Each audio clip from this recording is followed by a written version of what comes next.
Hi, I'm Nancy Smyth, and I'm Dean of the University at Buffalo School of Social Work, and I'm here to both welcome you and welcome you back, depending on whether you're one of our new students or continuing students.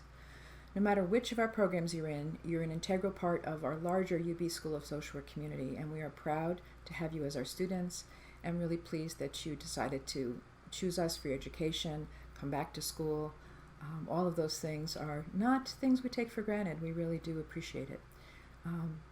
You're here with us in a very challenging time, and it's a time of several major intersecting forces that we're all attempting to cope with.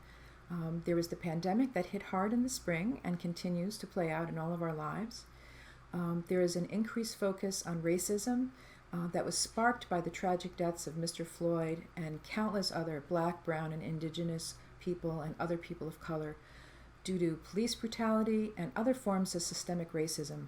These are complicated things, and it's wonderful to see a heightened focus on them because they aren't new. They've been with us for centuries, many centuries.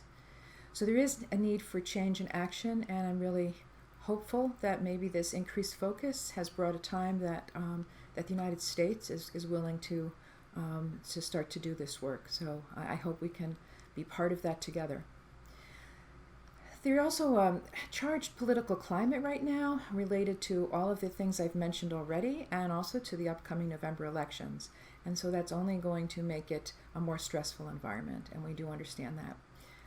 And then add to this that it's challenging economic times, and that those are probably going to continue to unfold through all this. So all of these things together add a great deal of stress to everyone. And at the same time, we know that you are all juggling many different things in your lives, many different roles and responsibilities, and all of these things affect people differently. So that's definitely something important for all of us to keep in mind when people make mistakes. I'd love to see a climate where we can understand that people are probably doing their best. We certainly need to speak up, but we also need to understand that there's always things going on that we don't understand, that people are having to cope with. So all of you are here, to further your social work education. Some of you to become professional social workers for the first time, and others just to advance your social work careers.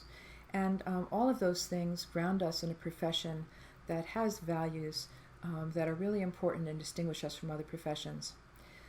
Those values are going to be our compass to guide us through these times of transition and transformation. And through this time, I hope that you'll be part of influencing the path forward that we all need to take, and that I believe the school needs to take together. So take advantage of other things besides your courses, events and outreach events, surveys that we do to give us feedback. You can always speak up to your student representatives who come to our faculty council meetings. The faculty council oversees the curriculum and policies, and student voices are a really important part of that. So although I know there's a lot going on, if you can take time to pass on some of your thoughts, that would be really helpful. And I do a drop-in session, a dean's drop-in session, a couple times a semester. Would love to meet some of you there and just have a chance to hear more about who you are and what your perspectives are, and how we're doing. So we've prepared for this new environment about as much as I think you can prepare for anything. We are confident that we have a quality education and process for you.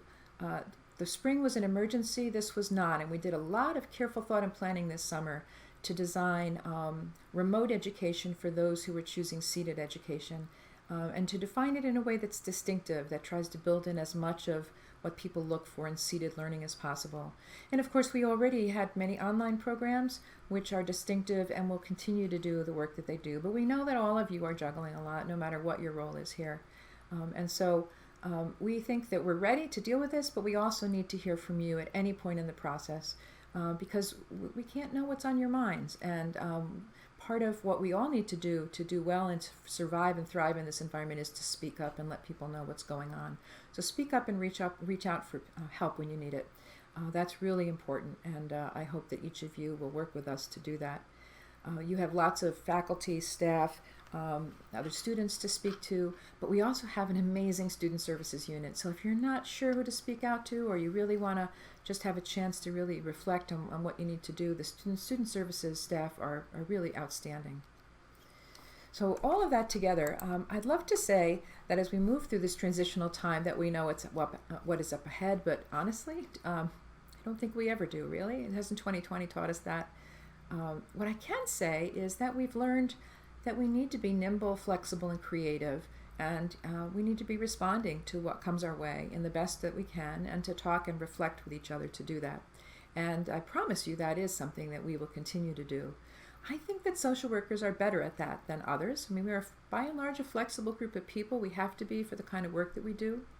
But I also think that this whole process will be strengthening skills and traits that we all are going to need for the future. And so while this may feel like an unusual time to be going to school, I promise you that you're going to see skills and things that you learn in this process that are going to be invaluable to you later in your career, no matter what your career path. So one thing I think we all going to need to figure out is better use of technology. And I mean, beyond Zoom meetings and Zoom classes and Zoom speeches, actually I'm not on Zoom, but close enough. The real challenge for the society is how to help people connect in a variety of ways. In face-to-face situations that are in safer ways, and using technology, all types, from telephone to paper and pencil, to digital technology, to connect in meaningful ways, and sometimes to play and have fun. And so I think that social workers could be especially good at this if we can get our arms around this technology a little bit, because we understand what connection is and how important it is.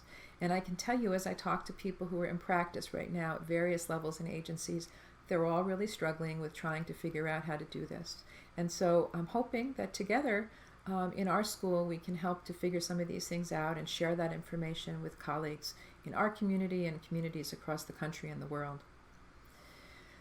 So as part of this journey, a real challenge then is for us to commit to a deeper level of anti-racism. The opportunity is here, and we need to get really more systematic about this. As a school, we're committing ourselves to anti-racism, and certainly that involves examining the curriculum and changing the curriculum. But I think it also means that we need to be willing to look inward at policies and practices and at ourselves, and that's part of the process of understanding being an anti-racist is about understanding and surfacing our own beliefs and assumptions and behaviors that we've maybe had good intentions but have done harm with. Those are things we'll need to change together. We will be developing school-wide call to action events and on other things, so please participate in those as you can and certainly influence them if you have ideas. But I would say this, I made reference earlier to our value system, and a value system of the profession I think is our strength and is what we can really lead with in this century. And it's a value system the world needs. And yet at the same time, our profession needs to do a better job at living those values. And so we need as a profession to examine our white supremacist history and practices. And that's not an easy process, but it's an important one for all of us who've been part of the profession up to this point. And we rely on all of us to be able to ask the questions and understand where we've come from, and only then can we surface where we are, and then where we want to be, we can begin to direct ourselves in a new direction. And so uncovering those things and working to rectify the mistakes, the assumptions that shouldn't be there, and do a better job at social justice is really an important part of our profession and important for the work for all of us up ahead.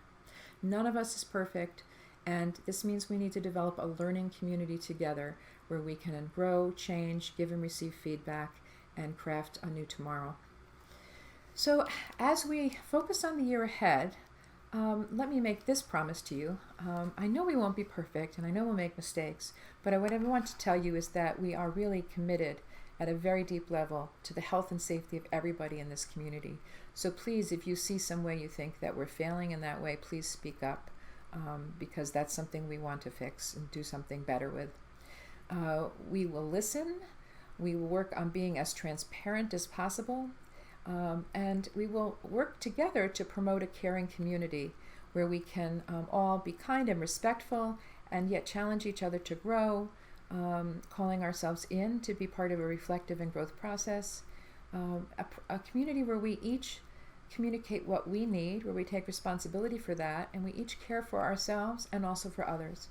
And I believe these are the communities that our society needs for the future. And so starting with ourselves is part of that. And so I really welcome you and call all of us in to make such a process come alive here in the School of Social Work. And so I want to conclude by thanking you for listening to this somewhat long message. I wish you all the very best for this semester and the year ahead, and I look forward to having a chance to meet as many of you as possible in some of my Dean's Drop-In sessions. Take care.